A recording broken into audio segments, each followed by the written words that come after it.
বুঝছো ভাইস্তে, আজকে আকাশটা বেড়াহা সুন্দর, ওয়েদারটাও ভালো। আরে চাচা ওটা তো ওয়েদার না, ওটা ওয়েদার। যাই হোক, আমার দুইটা ছবি তুলে দাও। তুলো ভাইস্তে, দুইটা ছবি তুলো। কি ভাইস্তে, ছবি তুলো তাইলে।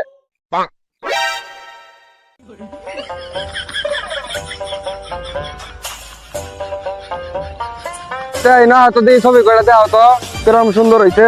দেখেন এ ভাইস্তে, তুই কি করছস সেটা? কি করছস তুই? এই ভাইস্তে, এই ভাইস্তে খাড়া খাড়া, এই ভাইস্তে খাড়া, করছস কি তুই? তুই কি করছস সেটা? চাচা আমার ভুল হয়ে গেছে, আমার মাফ করে দেন, এরপর থেকে আরো ভালো হবে ছবি। আরে বেটা, করছস কি তুই? ছবি তো পুরা মনে করে একের করে দিছস। Yes yes yes yes yes.